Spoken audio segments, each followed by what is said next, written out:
Hi friends, ಎಲ್ಲರೂ ಹೇಗಿದ್ದೀರಾ? ಇವತ್ತು ನಾನು ಈಸಿಯಾಗಿ ಆಲೂಗೆಡ್ಡೆ ಪಲ್ಯನ ಹೇಗೆ ಮಾಡೋದು ಅಂದ್ಬಿಟ್ಟು ನಿಮಗೆ ತಿಳಿಸ್ಕೊಡ್ತಾ ಇದ್ದೀನಿ. ನಾನು ಮೊದಲಿಗೆ 3 ಆಲೂಗೆಡ್ಡೆನ ಕುಕ್ಕರಲ್ಲಿ ಹಾಕ್ಕೊಂಡು ಸ್ವಲ್ಪ ನೀರು ಹಾಕ್ಕೊಂಡು 3ರಿಂದ 4 ವಿಸಿಲ್ ಹಾಕಿಸ್ಕೊಂಡಿದ್ದೀನಿ. ಬೆಂದಿದೆ ಅಂದ್ಬಿಟ್ಟು ನಾನು ಸ್ವಲ್ಪ ಸಿಪ್ಪೆನ ತೆಗ್ದು ನೋಡ್ತಾ ಇದ್ದೀನಿ. ಅದಾದಮೇಲೆ ಒಂದು ಬಾಣಲಿನ ಇಟ್ಕೊಂಡಿದ್ದೀನಿ. ಅದಕ್ಕೆ 1 ಟೇಬಲ್ ಸ್ಪೂನ್ ಆಗುವಷ್ಟು ಎಣ್ಣೆನ ಹಾಕ್ಕೊಂಡಿದ್ದೀನಿ.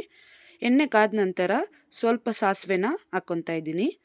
ಸಾಸಿವೆ ಹಾಕ್ಕೊಂಡಾದ್ಮೇಲೆ ಕಡಲೆಬೇಳೆ ಇಲ್ಲಾಂದರೆ ಕಡಲೆ ಬೀಜನ ನೀವು ಹಾಕ್ಕೊಬೋದು. ನಾನು ಬರೀ ಕಡಲೆಬೇಳೆನ ಹಾಕ್ಕೊಂಡಿದ್ದೀನಿ. ಕಡಲೆ ಬೀಜ ನಿಮಗೆ ಬೇಕು ಅಂದರೆ ಹಾಕ್ಕೊಬೋದು, ಅದು ಆಪ್ಷನಲ್ಲು.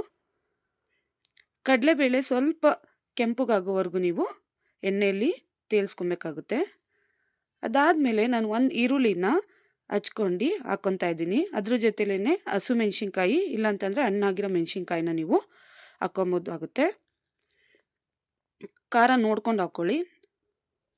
ಖಾರ ಜಾಸ್ತಿ ಬೇಕು ಅಂದರೆ ಮೆಣಸಿನ್ಕಾಯಿನ ನೀವು ಜಾಸ್ತಿ ಆ್ಯಡ್ ಮಾಡ್ಕೊಬೋದು.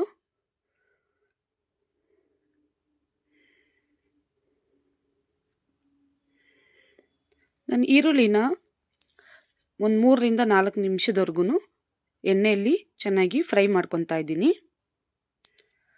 ಚಪಾತಿಗೆ ದೋಸೆಗೆ ತುಂಬ ಚೆನ್ನಾಗಿರುತ್ತೆ, ಒಮ್ಮೆ ಟ್ರೈ ಮಾಡಿ. ಅದಾದಮೇಲೆ ನಾನು ಆಲೂಗೆಡ್ಡೆನ ಸಿಪ್ಪೆ ಬಿಡಿಸ್ಬಿಟ್ಟು ಸ್ಮ್ಯಾಶ್ ಮಾಡಿ ಇಟ್ಕೊಂಡಿದ್ದೀನಿ. ನಾನು ಆಲೂಗೆಡ್ಡೆನ ಹಾಕ್ಕೊತಾ ಇದ್ದೀನಿ.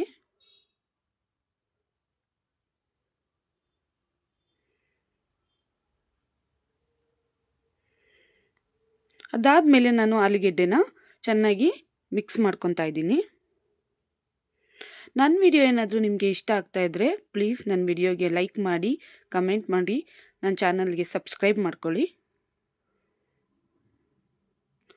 ಆಲೂಗೆಡ್ಡೆನ ಈರುಳ್ಳಿ ಜೊತೆ ಚೆನ್ನಾಗಿ ಮಿಕ್ಸ್ ಮಾಡ್ಕೊಂಡಾದ್ಮೇಲೆ ನಾನು 1 ಗ್ಲಾಸ್ ಆಗುವಷ್ಟು ನೀರನ್ನ ಆ್ಯಡ್ ಮಾಡ್ಕೊತಾ ಇದ್ದೀನಿ. ನೀವು ನೀರು ಬೇಡ ಅಂತಂದರೆ ಸ್ಕಿಪ್ ಮಾಡ್ಕೊಬೋದು.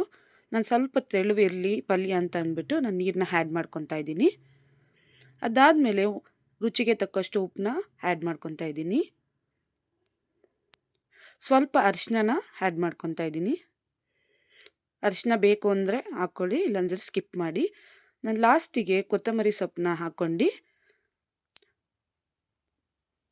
2ರಿಂದ 3 ನಿಮಿಷ ಕುದಿಸ್ಕೊತಾ ಇದ್ದೀನಿ.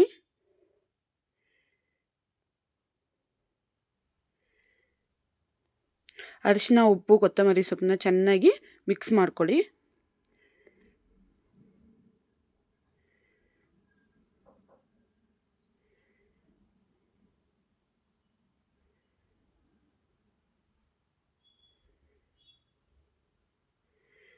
ನೋಡಿ ಫ್ರೆಂಡ್ಸ್, ಪಲ್ಯ ಎಷ್ಟು ತುಂಬ ಚೆನ್ನಾಗಿ ಬರ್ತಾ ಇದೆ.